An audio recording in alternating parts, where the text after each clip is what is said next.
Good afternoon. This is the Board of County Commissioners agenda setting work session. A little bit differently, we were away this week due to a county leaders conference from the Washington State Association of Counties. So we're having it on today, which is Friday, November 18th, 2022.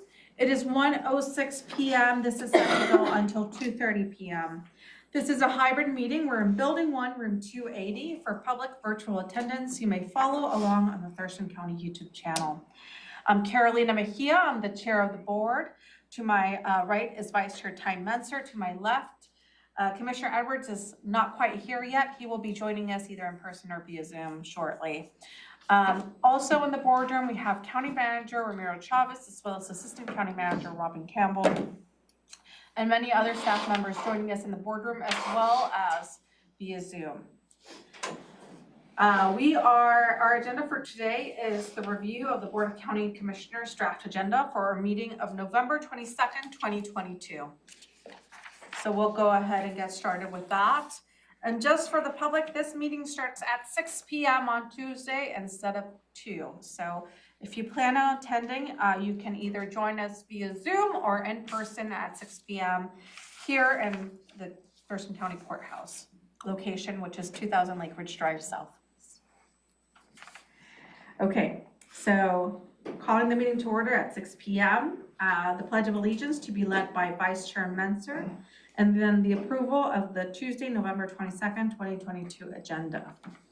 We do have a presentation from Superior Court, which is the proclamation for National Adoption Day, which they did have their Adoption Day event yesterday at 4 p.m., which was It was very nicely. It's always such a heartwarming experience, at least for me, to be part of that experience. I believe there were 7 adoptions. Yes.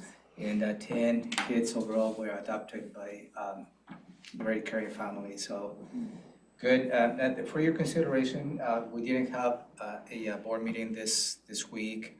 And that's the reason why, for your consideration, to have a little retroactive proclamation on the National Adoption Day that will be November 18, 2022. So that is the purpose of this proclamation. Superior Court will be in attendance.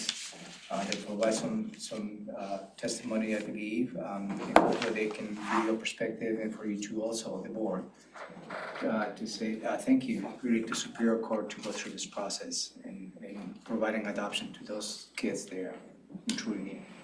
Thank you. We do have Judge Allison Zip present.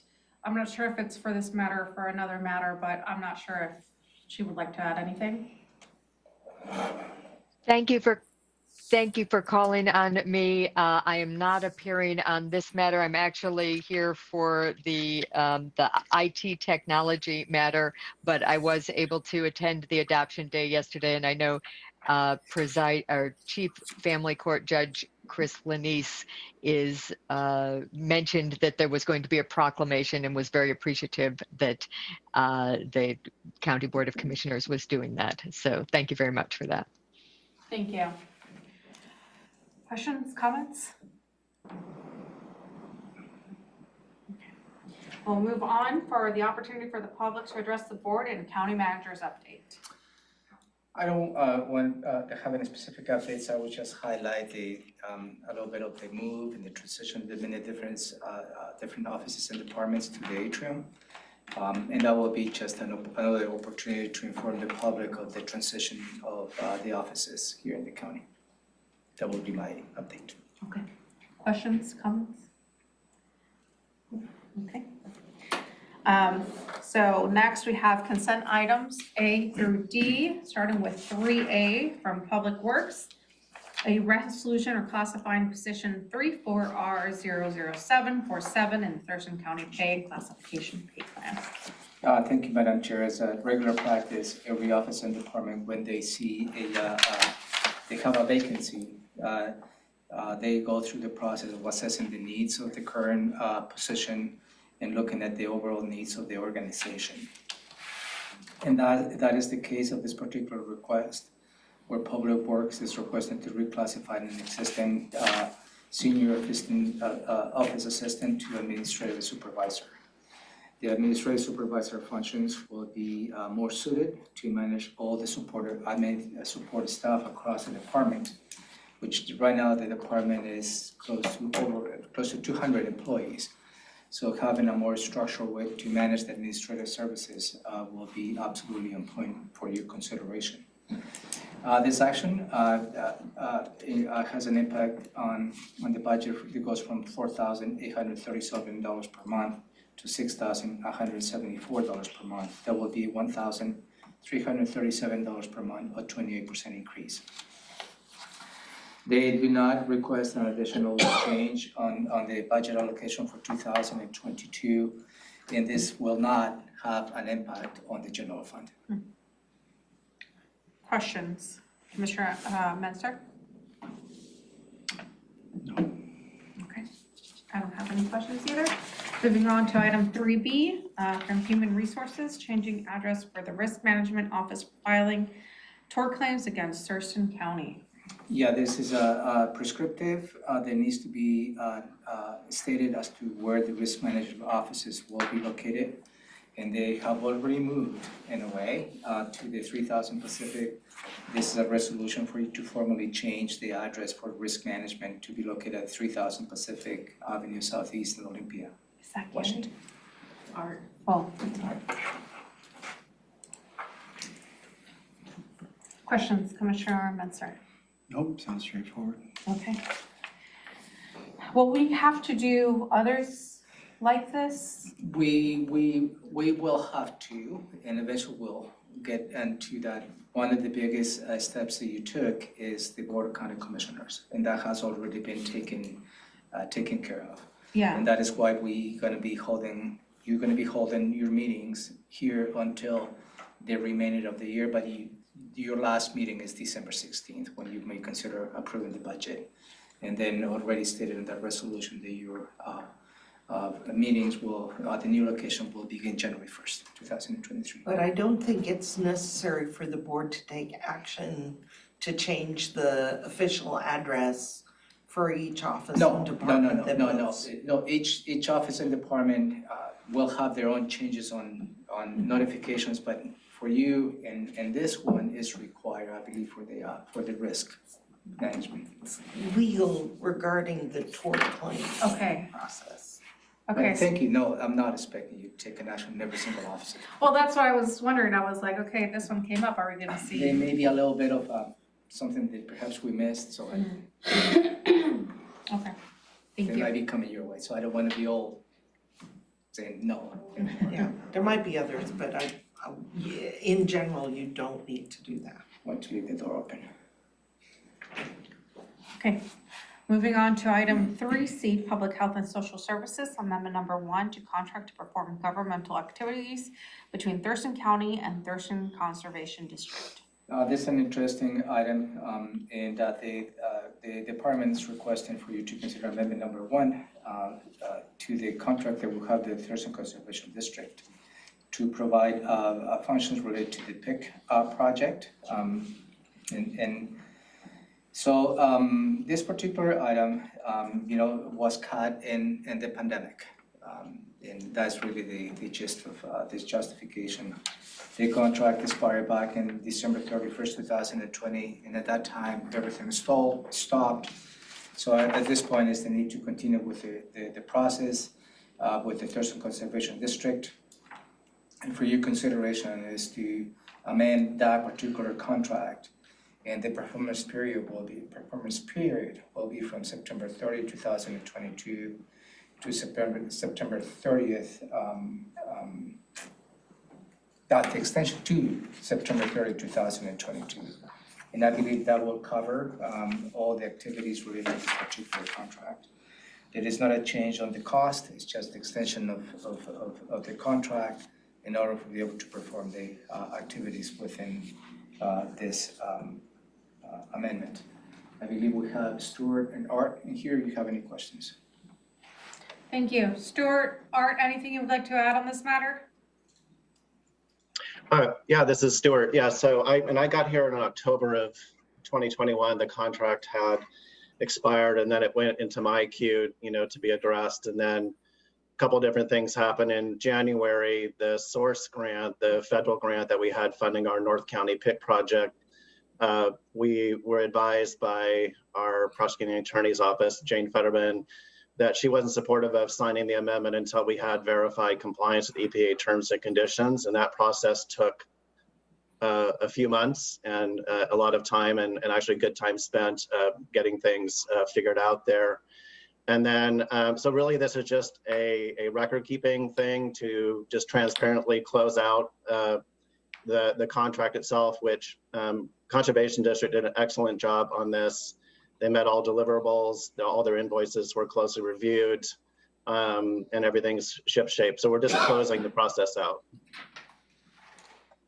Thank you. Questions, Commissioner Munster?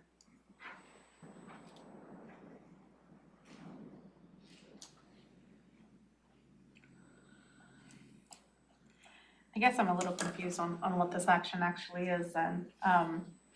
So Stuart, you're saying that this is to kind of close out this contract, basically? Yeah, so both the base grant, the federal grant that funded the overall project expired in September, and we're in the process of, doing the final billing.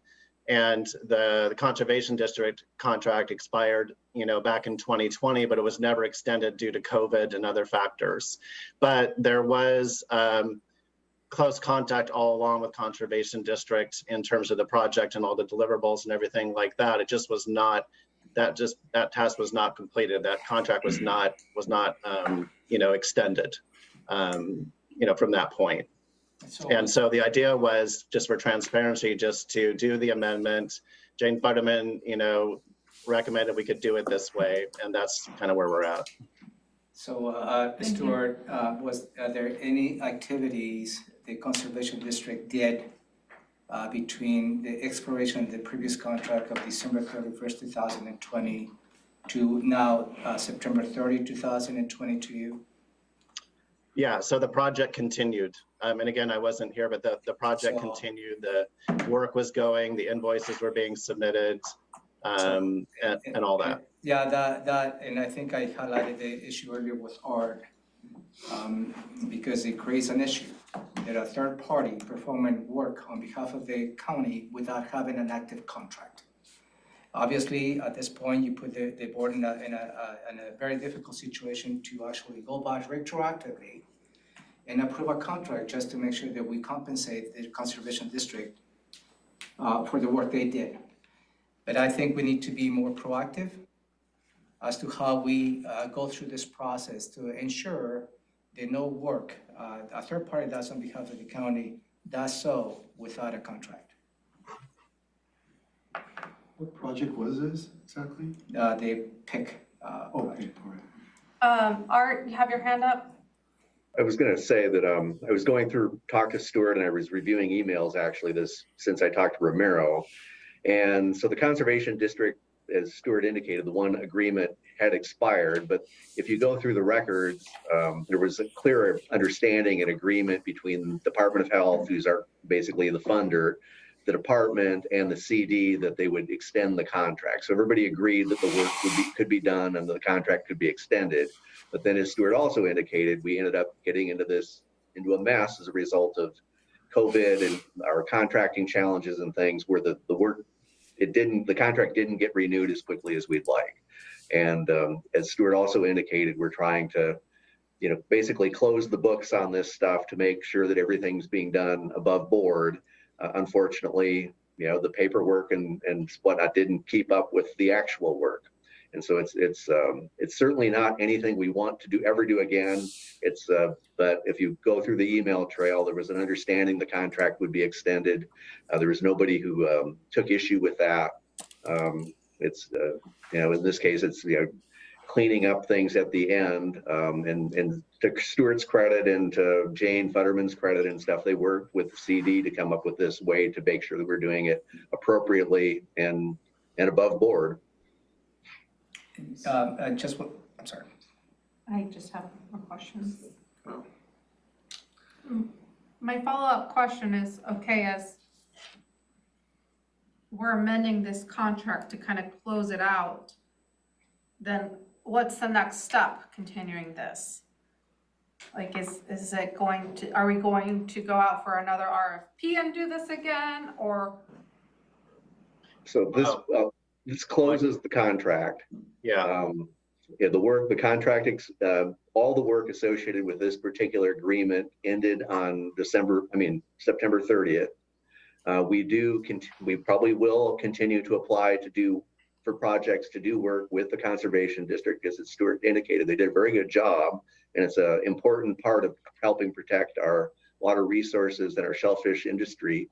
And what we need to do better, and certainly it's our focus, is to make sure that we stay on top of these things. It's I don't like coming in front of you or asking Stuart or putting Ramiro in a weird spot because the contract stuff didn't keep up with the work. It's ultimately my responsibility. I'm not pleased that we weren't able to keep up with it. So, but are we planning to do my question is, are we planning to do a new contract, or is that, what's the next step after this action takes place is my question. So this contract is expired, but coming up, the funding source for this is the Puget Sound Partnership Near-Term Actions, and they actually have a request for proposals out now. So we will are working on a proposal actually right now for the camping club project that's out in the Henderson Inlet area. So we will continue to submit proposals and work on stuff. And we certainly want to continue to work with the Conservation District. I don't believe we have another project with them currently. Do we, Stuart? no, we do not. There's no current project proposal or plan to work together on a contract at this time. In fact, the Conservation District's going to be working through Pierce County, I believe, in a combined grant to do some of the work that they want to do. So this would conclude our direct relationship with them, at least for the time being, until such time as another opportunity arises where we'd want to work together on a project. Do you have any?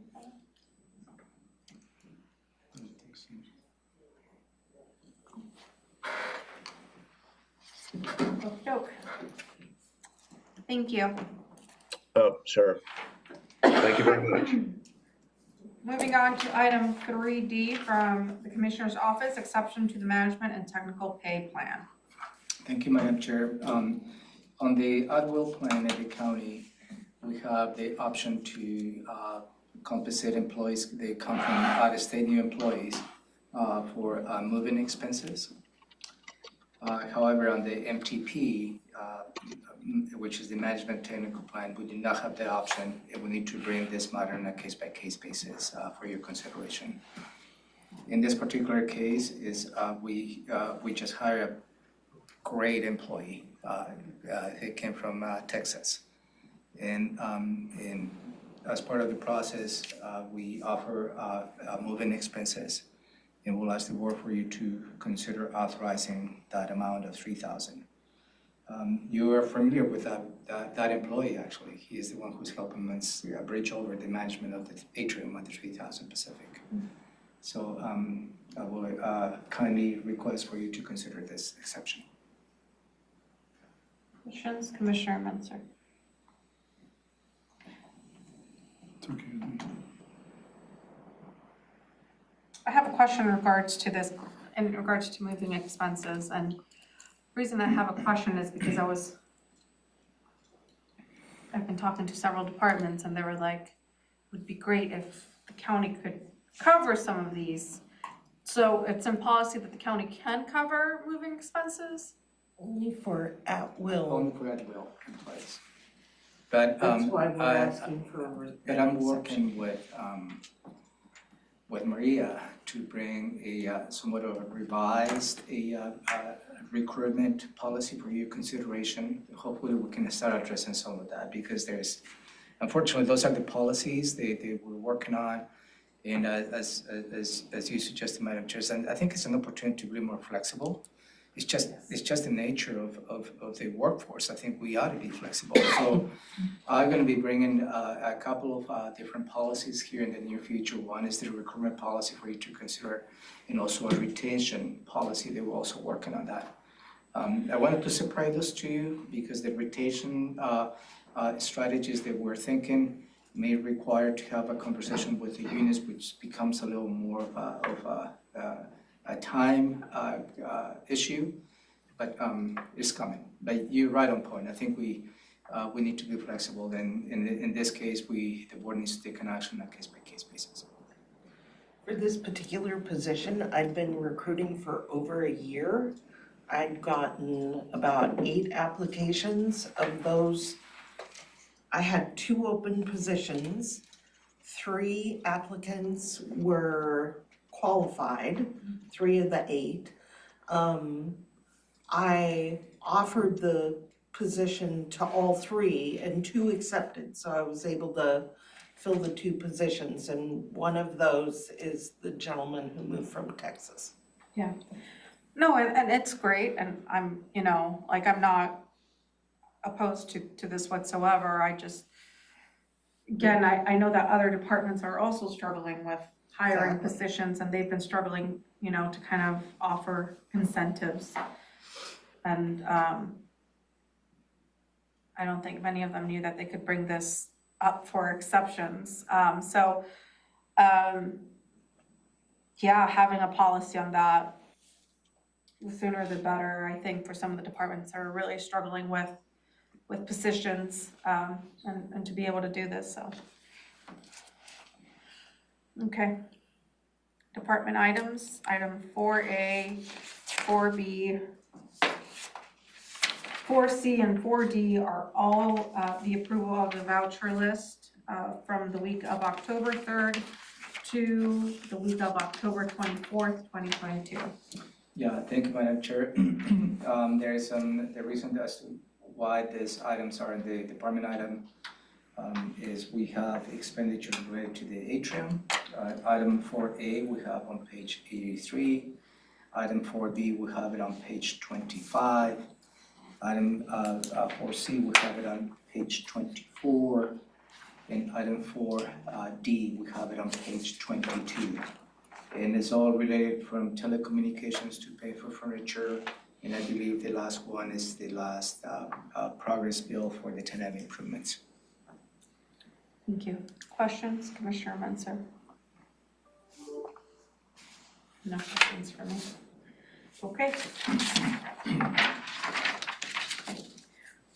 Moving on to Commissioners' items. Items 5A, set a public hearing for 5 Commissioner District boundaries. Yeah, thank you, Madam Chair. This is the next step in the process. This is a good chance. The proposition number 1, the Thurston County post to the voters where they will be approving moving the commissioners' representation from 3 to 5 commissioners is most likely to be passing. And the certification of the election will not be done until November 29th. But in this case, for any particular reason, the certification doesn't occur, but at least we have in the process to move forward. Is really the timing of when you will need to consider holding holding a public hearing and receive public testimony on the proposed maps of the 5 districts. This has been a work in progress, as you know. This is the result of the redistricting committee. And we developed this parallel process really with the intent, to me, the timeline of having those districts approved by the board before the end of the year so we can submit that to the county auditor. The timeline of the end of the year was really related to the requirements the Port of Olympia has to submit those boundaries by the end of the year. The county doesn't, but I think it was a good cooperating agreement with Port. And also I believe proposition number 1 for the Port is likely to pass. So this schedule applies and I believe the Port is also going to be having holding a public hearing related to the districts. When will they be having their public hearing? I just got a text from Sam, but according to the schedule, they will probably we developed a few months ago. They will be holding the public hearing on the same week, maybe a different day. And also according to the schedule, The 29th. The 29th. In accordance to the schedule, they also may be considered taking a final action on December 12th. And for your consideration, if you hold a public hearing on December 7th, I'm having a final action for you to consider on December 13th. And that is, again, according to the schedule that we developed, and at that point, we'll submit the new maps to the auditor for the auditor's office to do their work. So I have a copy of the maps in front of you. You have that. You are well familiar. It's a little bit more prescriptive in this. It has the updated population on top, which is now reflects the 300,500. We knew there was going to be about in the range of 60,000, and the deviations within the districts, I think, is acceptable. And no need to make any other revisions from the option that you approved at that time was option C. So this is the formal proposed districts that will be offered to the public for public testimony leading to the December 7th public hearing. And on Tuesday, I will elaborate a little bit more on the background on the steps. And again, this is preemptive because in order to meet the timelines, and obviously, for any reason that the election is not certified in favor of proposition number 1, you don't need to hold a public hearing. But I think it's pretty safe to assume that will occur. The lead is over 11,000 with 8,500 to count, so Yeah. you can put it on the board. Yep. But you know, I need to follow what the certification process is. Right. Questions, Commissioner Mansell? Nope, looks good. And I know Commissioner Mansell presented this item at the South County Economic Development Council this morning, so. Well, I assume that was well received. Very well received. We wouldn't get into the map, although I did describe the district, how the South County would be affected. And a lot of positive feedback, I think, about how this was gonna help South County representation. Right, and maybe related to this, on December 9th, have a schedule a day-long planning session depending if on the budget deliberations that we might do, but I'm still planning to have the majority of the day to have really start having a thought process with the board in 2023 as to how we can start setting the structure for the 5 commissioners moving forward in 2024. I have a few ideas that I would like to share with the board on that planning session, but again, it will be the beginning of what I call of the journey to set the stage really for future governance of Thurston County.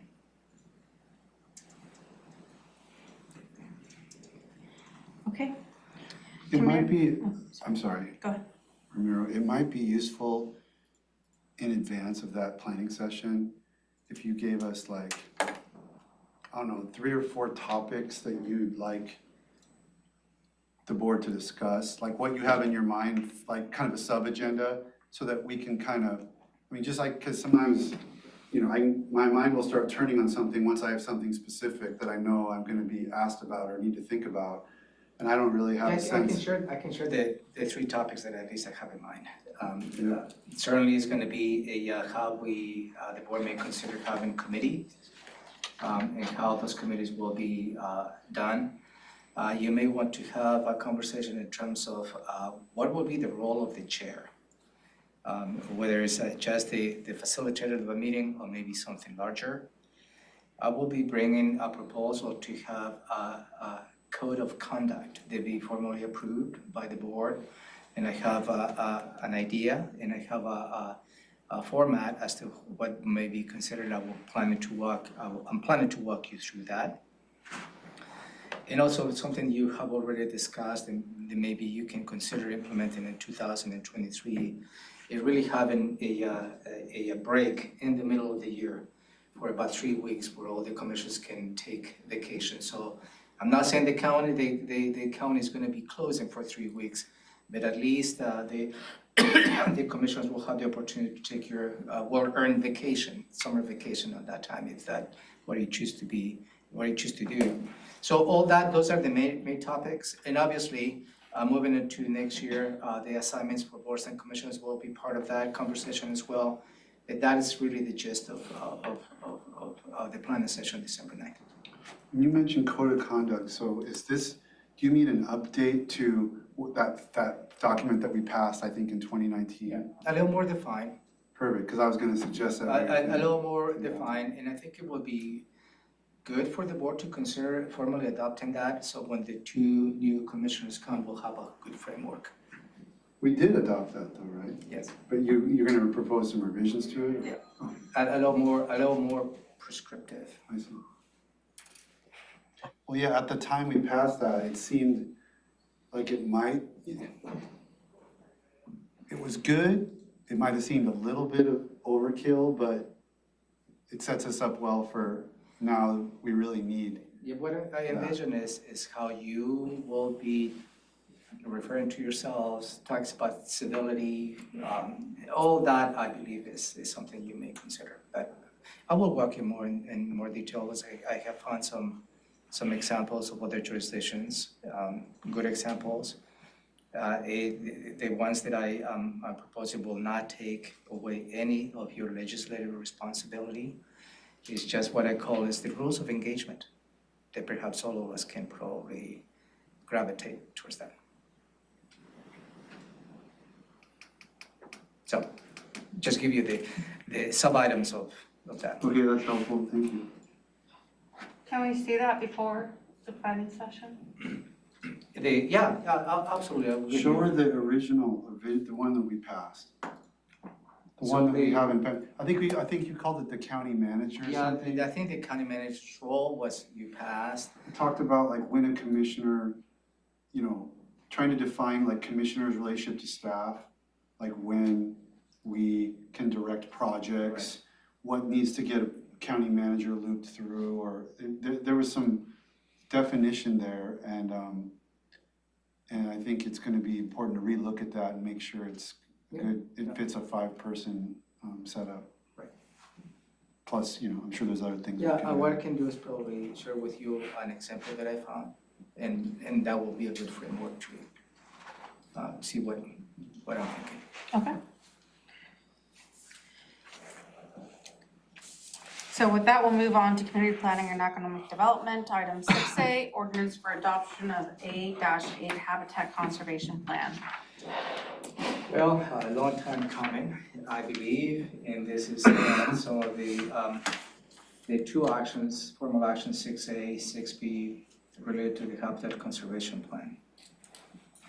Long journey, lots of conversations, a lot of feedback, a lot of hard work from staff, a lot of coordination with U.S. Fish and Wildlife. What I call a lot of pain and suffering for the residents of Thurston County that have been going through the HCP. And I'm not here to suggest that what we landed is the perfect, but I think is the best way to manage the Endangered Species Act related to the pocket gophers. So this item for your due consideration is to amend Thurston County Code Title 17 and 17.20 and 17.40. They really start codifying all the habitat conservation plan with our county process, and really provides the local regulatory framework to protect and conserve the rare, threatened, and endangered species, and establish permitting procedures to improve and streamline the environmental permitting process for impacts for future development of this species. This item has been, and again, worked out through many public engagement. The Planning Commission's review on their work sessions on January 19th, February 2nd, February 16th, and March 2nd. The Planning Commission held their own public hearing on April 6, 2022. Where they received public testimony on April 20, 2022, the Planning Commission's voted unanimously 8-0, one was vacant, to recommend approval of this code amendments. The Board of County Commissioners held a public hearing on October 4th. You had a follow-up briefing on October 13th, and as well as a work session November 3rd. and this is the last step in the process. CPAC Director Josh Cummings is here, as well as Christina Chappelle, the manager of this great work, is also present. Thank you. Chris, anything you would like to add? I guess I would like to add thank you to the boards and county manager and director for helping to pave the path to get to this point. This, although as County Manager Chavez mentioned, may not be the perfect piece of documentation, is an acceptable path forward so that we can continue development as well as species preservation. Thank And you. I'm here for any questions.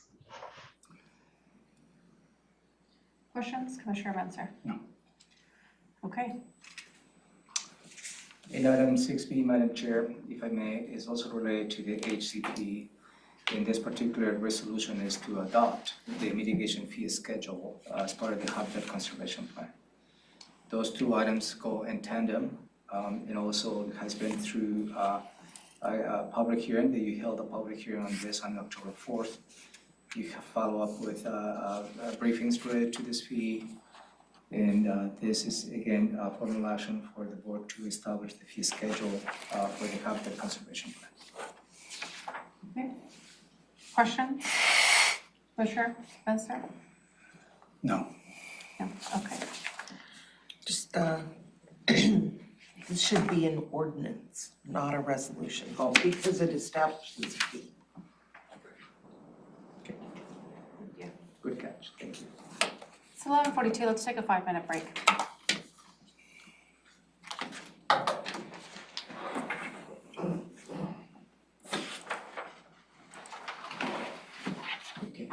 Yeah, it's Commissioner Atwood's going to join. I just want to, he's not? No, I haven't heard, and Robin, She said that he may or may not make it depending on his service, so since he's not here, I'm assuming he doesn't have service. Okay, I just, since we're reviewing all these items and a lot of them are we're new. gonna- Yeah, we're gonna be reviewing those again on Tuesday morning. Okay, So, yeah. She said she's And, noting anything that he and may have a Robin- concern about, so then he'll bring them up. yeah, and Robin is watching, she will bring in Oh, we're still live.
Okay, we are back from break and we left off with item C, which is ordinance for adoption A-24, emergency housing ordinance from community planning and economic development. Thank you, Madam Chair. This is related to a docket item 8-24, which is approved by the board on the 2022-2023 official docket. And it was in response to the interim emergency housing ordinance the county is operating under. I believe that interim ordinance has been renewed every 6 months, at least 5 or 6 times, if not more. So the result of that conversation, the board approved and the docketing process began. And this is where you may consider taking a formal action to make permanent those interim regulations. The Planning Commission reviewed this item on 5 different work sessions on November 17th, 21, July 6th, July 20, August 17, September 7, 2022. They held a public hearing August 17, 2022, and they forward a recommendation for approval on a 7-1-1 vote. One was absent to recommend approval of this code modifications. The board had a public hearing on November 8, 2022, where you received public testimony as well. It was received by written testimony. And for your consideration is taking a final action to take this, make it a permanent in the code. The current interim regulation lapses, I believe, in December 9th or December 19th, but I think it's coming up. And so this is a matter of aligning the time for you to consider a formal approval. Chris? Yes, the current interim ordinance does elapse on December 9th, No, thank you. and I'm here for any questions. Thank you. Questions, Commissioner Munzer? So I missed the public hearing. I read the public written comment, and of course I was here for the Planning Commission briefing, and I'm wondering, did anyone hear, my recollection of what I read was kind of higher level, like comment about this whole idea of this ordinance, not so much about the intricacies, the little tweaks that Planning Commission made to the previous interim ordinance. Does anybody remember any comment that went to that level of detail that I might have missed? I'm looking around the room, Commissioner Mejia or any staff. I'm sorry, I don't have Did my. anyone remember? I mean, it seemed like it was more about, don't have camps in the rural area. I mean, kind of the higher level questions. Yeah, I think it was my take. This one of the comments, it was a misperception that perhaps by you considering this action, all of a sudden you're going to be providing an allowance. The allowance is already in code. That's allowed. What it does is, in an emergency basis, is when the board declares an emergency, is when the director of CPED has the latitude to deviate from the code when an application is submitted. As far as we know, no applications have been submitted related to this. While we were on the interim, only one, and that only one application was submitted by the county when we were considered the Carpenter roadside for a temporary RV parking. No other application has been received, and again, this is very prescriptive as to when the director CPED can deviate from the code after the board passes an emergency resolution, I believe. And also the director CPED in this proposal does not have all the latitude to deviate from the code because related to public health, that's not part of this, and that will not be part of the preview of the CPED director to deviate from the current code. But Josh and Christine are here to elaborate on my 2 cents worth of explanation. To answer your question, Commissioner Menzer, we did not see any comments that came through that were to the specifics of the ordinance. It was more generalized comments regarding homeless encampments. Okay, yeah, thank you, because I thought we re-upped this many times, and then when it got to the permanent version, the planning commission made, I thought, some pretty interesting and productive revisions, and I was really focused in on, did somebody have a comment about that? That change from the interim to the planning commission revised, because that's where I would really be wanting to hear that, but it didn't seem like that what came through. It sounded like it didn't. Thank you. Okay. Moving on to item 7A, information technology.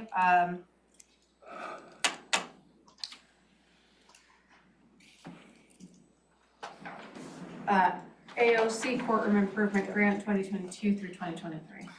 Yeah, thank you, Madam Chair. You may recall in a couple of occasions, the presiding judge on the regular update made available information to the board. They have received a grant from AOC, Administrative Offices of the Court, for just about $250,000 to invest on the courtroom of the future. That was the label of this particular grant. So this particular proposal is the Superior Court has cited courtroom number 204 to upgrade the audio-visual equipment to make her to try to achieve the goal of this courtroom of the future. So this item is for you to consider authorizing the interim director of IT to go ahead and purchase the equipment. I don't believe there is going to be the total of $250,000, maybe in the realm of $100,000 for this particular purchase. And how this purchase came to be is going to be with DESCO, AV, and this particular outfit is already included on the Department of Enterprise Services master contract with the state. And that is why you don't see a bidding process, because there's already access to already contract. And that is pretty straightforward as to how we access contracts within the state's procurement process. Sherry Hill is here to answer any questions. Thank you. Questions, Commissioner Menzer?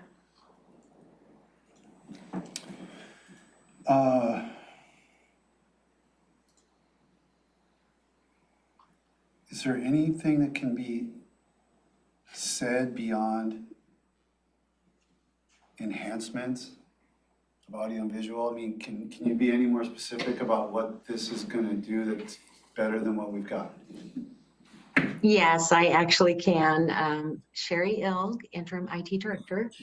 The Board of Judges met to discuss options for the courtroom of the future. I think the major concern is the audio and how the sound is often disrupted due to the existing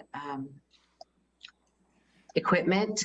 So they want to do improvements to the audio, which will include things like gooseneck microphones and putting up sound protection in the courtroom. In addition, there are concerns about the ability for everyone to see items that are projected. So they're talking about putting 24-inch monitors in the jury box in between, so there'll be 6 of them, one in between each 2 jurors, so that they can see the evidence and whatnot more closely, in addition to having those monitors in a couple of other places for the judge and the attorneys.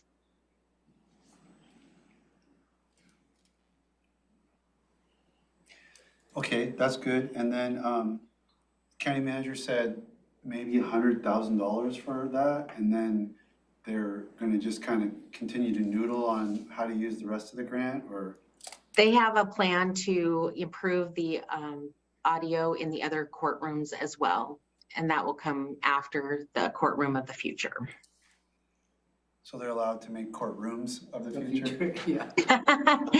Well, the goal is to make a courtroom of the future and then use the rest of the grant money to improve the other courtrooms. And we did talk to them about the fact that there might be some remodeling going on, and this grant was supposed to be spent by the end of June of 2023, and AOC is willing to give us an extension if it's required. But that is a different conversation related to any type of remodel courtrooms. If that happens, yes.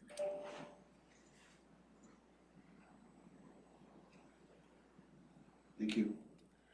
Okay, my question is, which one is going to be the courtroom of the future? 204. 204. Okay, I didn't hear that part.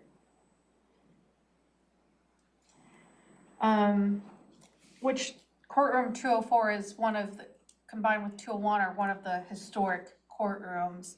So that's the one that they're planning to upgrade and put audio in. Yeah, it currently doesn't have audio Yeah. or video in it. Although I have to admit, that's the first time I've heard a historic courtroom. Well, yeah, they're known just because of the way they're laid out. I don't know, but they were like the historic Oh, okay. courtrooms. They were the ones where the judges who have presided over them haven't put technology in, and it's because they've been known as those historic courtrooms. Oh, I gotcha. Okay, Yeah. interesting. There you go. So that's why there's no audio or, It's the two on the ends, right? yeah, the two on the ends on the top second floor. Something- So I guess 201 will be left without any audio, or is that one, just curiosity, I can ask this to Judge Wilson in our monthly meeting, so I was just wondering. Okay, thank you. Thank you. Public Health and Social Services, item 8A, waiver of competitive solicitation contract for Big Brothers Big Sisters Mentoring of Southwest Washington. This is, I believe, a continuation related to the Community Prevention Wellness Initiative. That provides funding to Thurston County from the Washington State Healthcare Authority. And this is in coordination with the Tumwater Hopes Coalition, in which Big Brothers Big Sisters provide the services related to this program. So this particular proposal for your consideration is to utilize $16,300 to deliver the programs within the context with the Big Brothers Big Sisters of Southwest Washington. And the performance of this contract will be a little retroactive from July 1st, 2022 to January 2023. And Chris Hawkins is here to answer any questions. Chris, anything you would like to add? Sorry, just finding my mute button. No, County Manager Chavez covered that introduction well. Just excited to be able to continue to offer these mentoring services and also coordination of a youth coalition in Tumwater to help with that youth substance use prevention effort there. Questions? Commissioner Menzer? No questions for me. Moving on to item B, MOU with Department of Commerce and City of Lacey of Right-of-Way Hotel. Yeah, this is an item that staff has been keeping the board abreast of the right-of-way initiative, as they call it by the governors. It was enacted into this legislative session this year, actually, in which really is an allocation of a significant amount of money to address with encampments within the state's right-of-way. The county as an overall received a little bit north of $30 million in so many different projects, one of which $20 million has been allocated to acquire and rehabilitate a hotel. That's the Days Inn, located in the Hawks Prairie area in Lacey. And the acquisition requires an MOU between the Department of Commerce, Thurston County, and the City of Lacey. This particular purchase will not be under the ownership of any jurisdiction nor the county nor the City of Lacey. This is going to be in coordination with Lehigh. And the MOU outlines the conditions of which are how we're going to be not just purchasing this hotel, outlines the purpose of this hotel, and also the operating procedures, the Lehigh, they will have to be coming later on when we deal with the operations. This is the last step in the process to materialize and memorialize this process, and for your consideration is to authorize the county manager to sign this MOU. And really specific to the hotel, Days Inn, which is located in 8200 Quinault Drive, Northeast in Lacey, Washington. Tom? Yeah, thank you, County Manager. The only thing I would add is that this MOU will be incorporated in the contract between Department of Commerce and Lehigh, the Low Income Housing Institute, so that the requirements in this contract will flow through from Commerce to Lehigh. Thank you. Questions, Commissioner Menzer? When this came up originally, we queried about having elements in this MOU that would prioritize Thurston County placements or whatnot. Is that all included?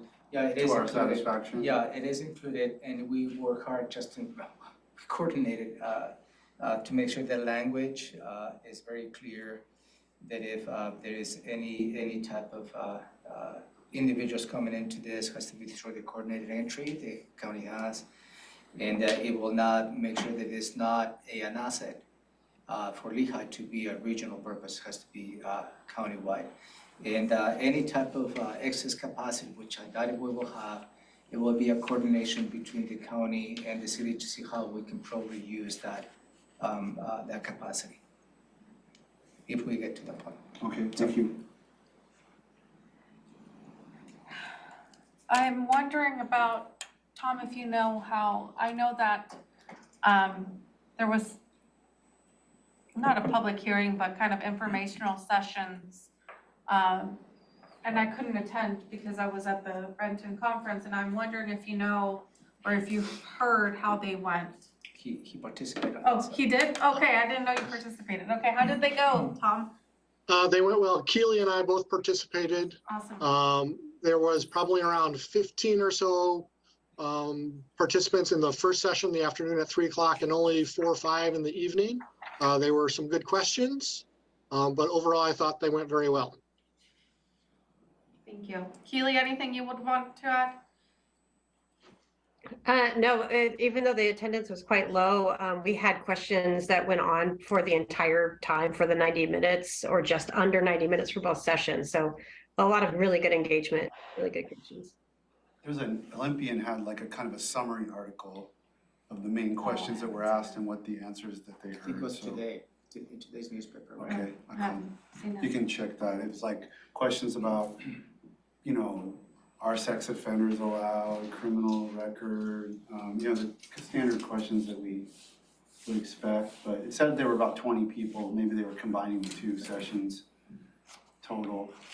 But it didn't sound like it was bad from what they wrote. Of course, I would trust Tom Keeley's assessment, but it's always good to know how it's being characterized in the media as well. Yeah, okay, I'll check out the article. Thank you for that. And thank you, Tom and Keely, for attending that. You're welcome. Okay. Moving on to item C, Department of Children, Youth and Families Amendment 1 to Interlocal Agreement, Amendment 22-1173-02. Thank you, Madam Chair. The purpose of this particular agreement with the Washington State Department of Children, Youth and Families, DCYF, is related to the Nurse Family Partnership Program to provide services to mothers eligible for services in 3 counties, Thurston, Lewis, and Mason. This amendment provides for an additional $1,409,549 with a total allocation of the contract of $2,619,956. And the performance of this contract is on July 31st, 2023. That coincides with the fiscal year for the state.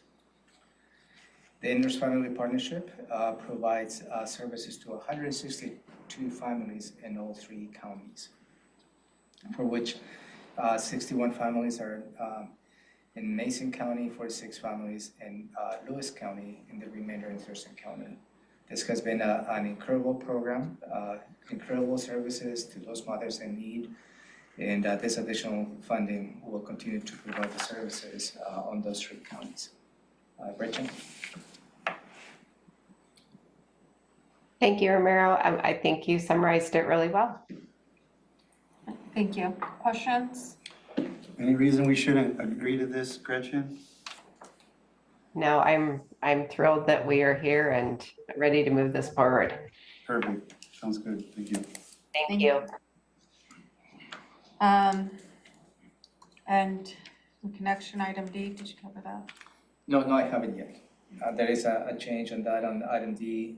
There is a little typo. The contract is not 22-1103, it's 23-1103. So we'll change that before you consider taking a formal action. Okay. And this particular contract is for $22,000, and the performance goes from July 1st, 2022 through July 31st, 2023. And this is for prenatal mental health initiatives in Thurston County. This continues to be a good program that we provide to really mothers in the county, in this case, the Thurston County. And Gretchen can elaborate a little bit more if you have any questions. Thank you, and I apologize, I forgot to introduce myself last time. Gretchen Teller, Thurston County Public Health, Maternal Child Health. And this is new funding for us to initiate perinatal mental health work within Thurston County. So part of that work is initiating a task force, and then we will also hold a one-day training, and we have also initiated some postpartum parenting support groups, which are held on the first and third Thursdays of the month. And dads, moms, any parent is welcome to those. Thank you. Questions? No. Thank you, Gretchen. Thank you for highlighting this, a brand new program. Appreciate it. Thank you. Okay, thank you, Gretchen. Moving on to Public Works, item 9A, contract award for storm and surface water utility comprehensive study.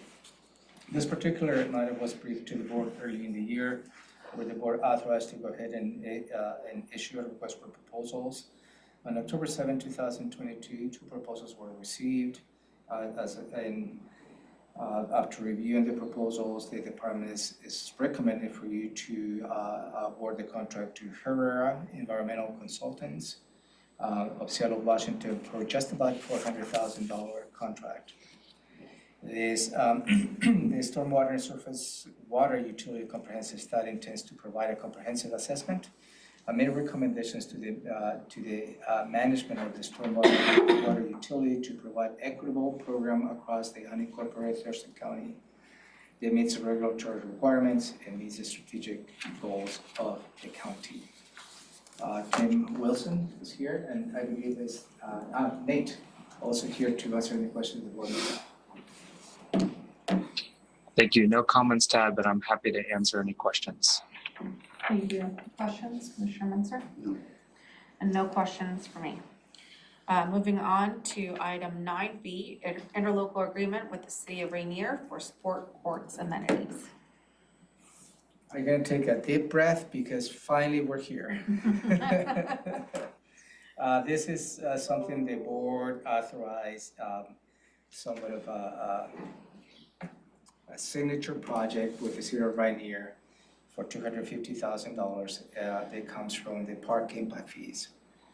That decision was made back in late 2020, which included 2021 budget. Through this process, there was a lot of coordination with the City of Rainier. I myself coordinated with the mayor on many occasions. Finally, we're here. We have met all the requirements. The City of Rainier have met all the requirements. And for your consideration is to authorize to execute the interlocal agreement with the City of Rainier for improvements that will include 2 pickleball courts, one tennis court, and a concrete walkway, picnic tables, paths, and associated stormwater and lighting. This particular project will be managed by the city of Rainier, and also they will take over and the maintenance and operations of these facilities. And again, this is a one-time contribution from the county. This may not represent the overall cost of the project, but just to be clear. And these are contributions from the county to this particular project. So I myself, I'm thrilled they're bringing this item for final consideration from the board because it has been a long journey. Mike? Good afternoon. Thank you, County Manager. Excuse me. Excellent summary. I appreciate the work that you put into this as well. And good afternoon, Commissioners. I'm happy to answer any questions that you may have. Thank you, Mike. Questions, Commissioner Menzer? What took long? I mean, and something, did we hit a snag in particular or it just took time to work out? So I think it was procedural in terms of when we have parking fees, they need to be included on the capital facilities plan, a project in the capital facilities plan. We included ours, but the city of Rainier did not have that project listed on the capital facilities plan.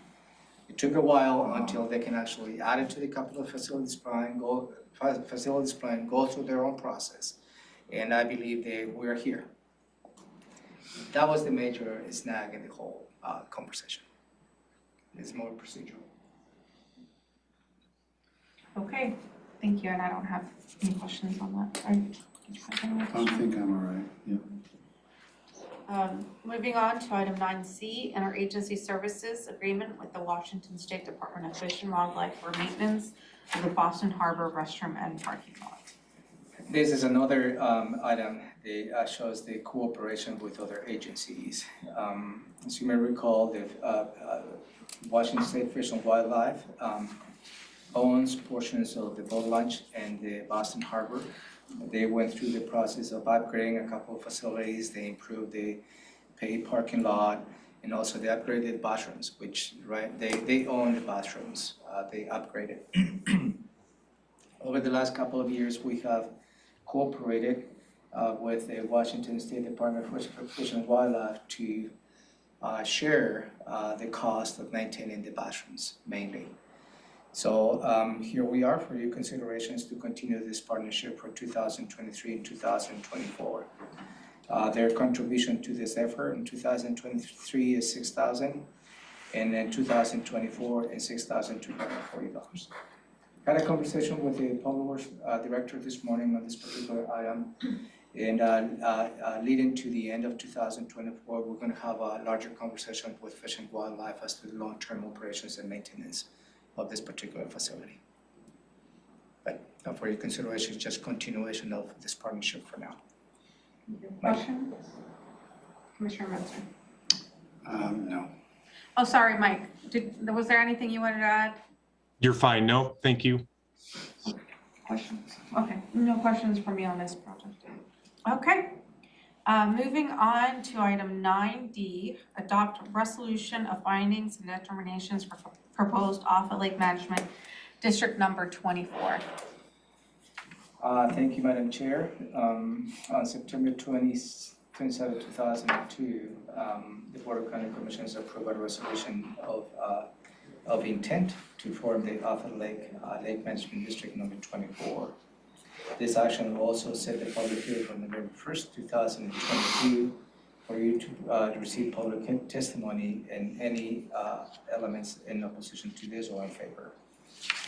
So the next step in the process is for you to consider this resolution in establishing the Offa Lake Management District.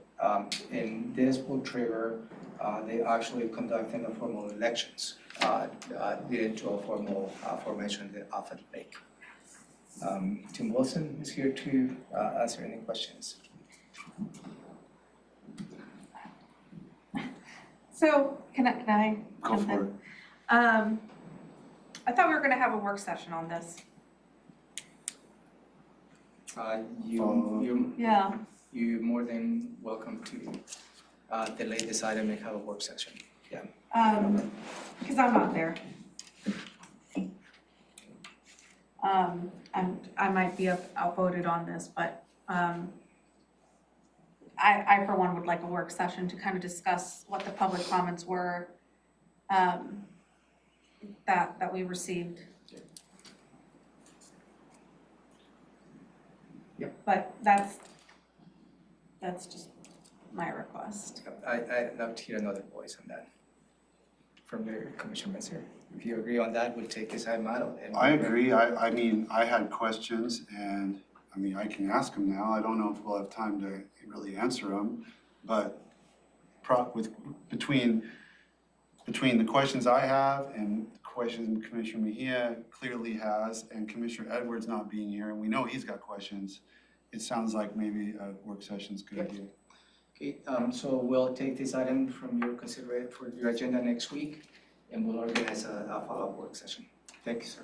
Thank you. Because this one does not have the timing issue that we were trying to struggle with Patterson, right?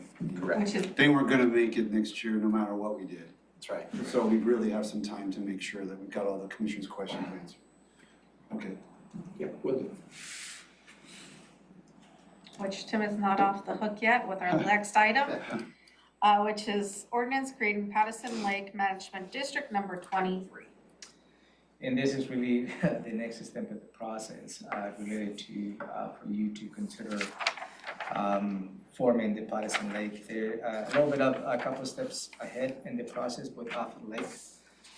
You did hold a public hearing, you provided where you received public testimony. You took an action to the purpose of establishment, and they also conducted an election. The election, the 566 ballots were mailed, 257 ballots were returned. That will be just a 44.6%. Resulting in 144 ballots returned as yes, which how the voting structure is depending on the landholders that you have. That resulted in 71,334 weighted votes in favor. 113 ballots returned as no, which resulted in 26,607 weighted votes against them. This is, again, the next step in the process. Following, if the board approves this particular action, the next step is for the board to consider setting a public hearing for the assessment itself. They will have to be imposed not in 2023. It will be in 2024 because procedurally, we don't have the time to make this happen. And I know that you have received public testimony related to as to how you can implement parallel processes in order to meet the December 10th deadline.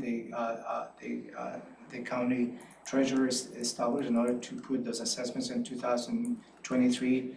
Unfortunately, we cannot bring parallel processes for the board to consider. It has to be step by step and procedural. So I just want to highlight that because you have received some public testimony related to this as to why the board doesn't bring those two items on a parallel process. The statute doesn't allow us to do that. And because it has to be procedural. And this is the process that we'll bring to the board as we move along. And all along for the last few months, we have stated we will not be able to meet the 2023 assessment or the December 10th timeline. To that extent, I believe the board already considered loaning, I'm going to underline, loaning some money in 2023 to begin the process of that. During the budget process, you have a preliminary decisions to include that as part of the 2023 budget. I believe in the order of $100,000. But also during the budget conversations, you had a question whether a double assessment, the Patterson Lake Management District will be considered in 2024. At that point, I didn't have that information. Yes, I did, but I wasn't appraised in my own emails. So there is not an interest by the Patterson Lake Management District to have a double assessment in 2024. And that has been clear. I believe that information has also been related to you via emails. So that will be another decision point that you need to make, whether that is going to be a subsidy in 2024 for them to begin the process, or you may want to take a different action as before the final budget deliberations that may be coming up in December. But again, from the staff point of view, this is the next step in the process for the board to consider. And here we are, Tim. Thank you, Ramiro. Tim Wilson, Water Resources Manager, Public Works. I have nothing to add. I would answer any questions you may have.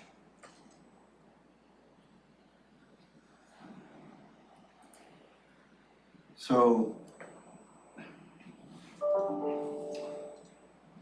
I had sort of three categories of questions, and Ramiro covered the first one, which is, the contention by the steering committee that steps that we had lined out could be done in parallel to change, and you're telling us can't be done.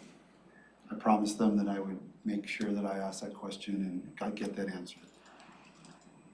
The assessment, the loan idea was rejected, I think, as being doesn't make sense because they couldn't catch it up.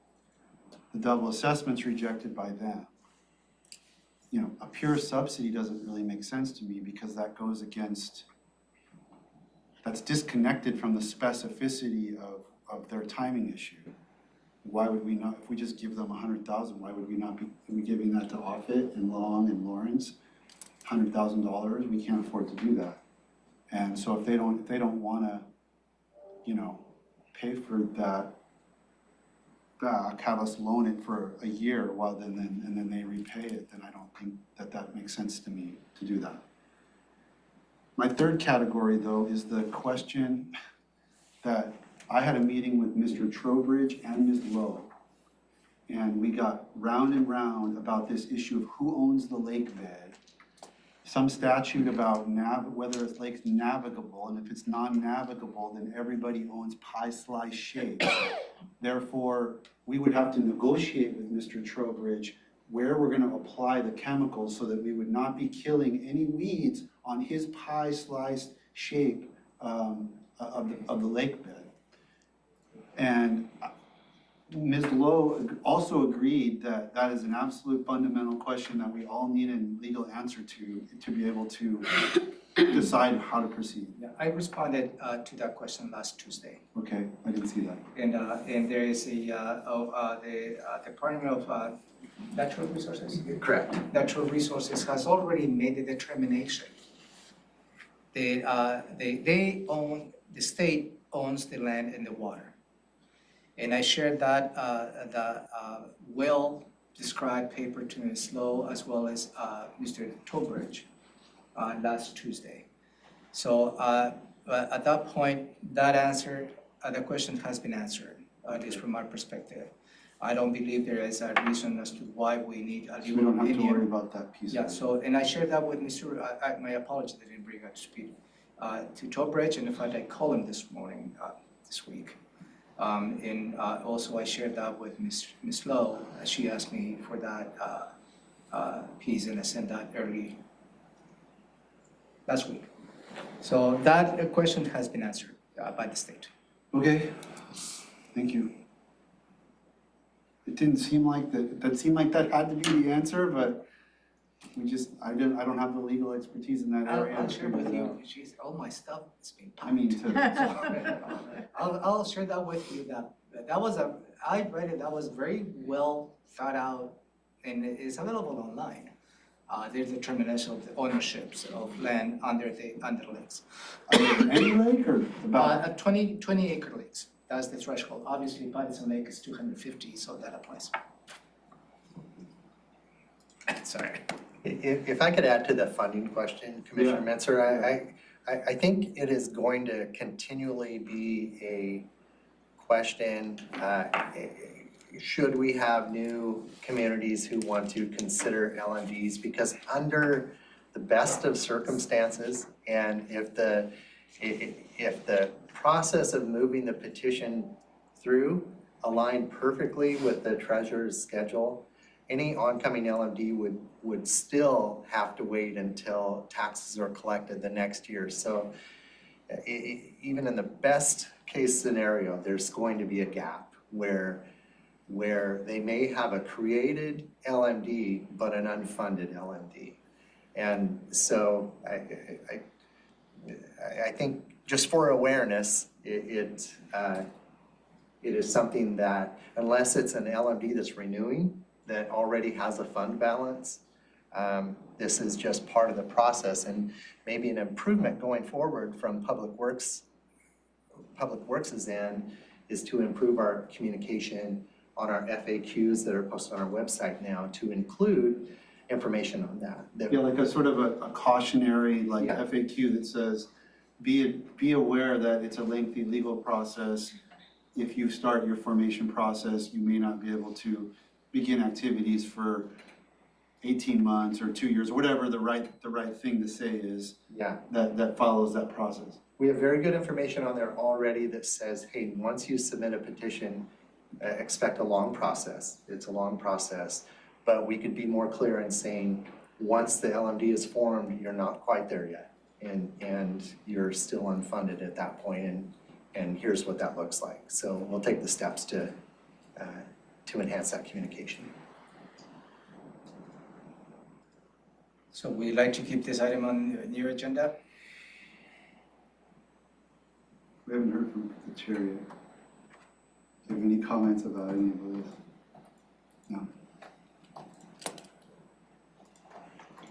Okay, thank you.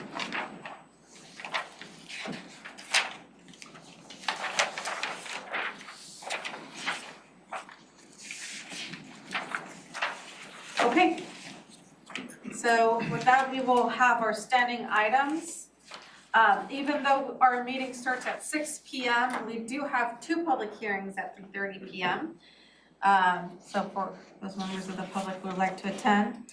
The first one is a public hearing to amend fiscal year 2016 and 2019 HUD Annual Action Plan. Yeah, thank you, Madam Chair. This is a public hearing. You will receive public testimony and amendments to the, as you stated. And can we cover the second one, because it's Yeah. also, Yeah, so the second public hearing is Housing and Urban Development 2021 Consolidated Annual Performance and Evaluation Report. On the first one, you'll receive public testimony and amending the fiscal year 26 and 29, and the actual plan is really mainly related to the project. And I know there has been facing some delays by moving monies around between the years, allocation years allows you to more flexibility in terms of meeting the requirements from HUD. And the second is really to submit before you submit the performance report for 2021 for you held a public hearing and public testimony. I don't expect 100 people providing testimony in this, but you never know. Okay, Jacinda, anything you would like to add?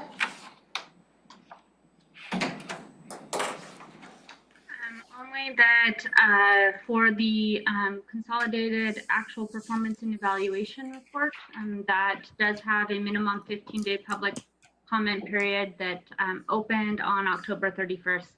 We have not received any comments to date on that plan. That report, excuse me. Okay. Thank you.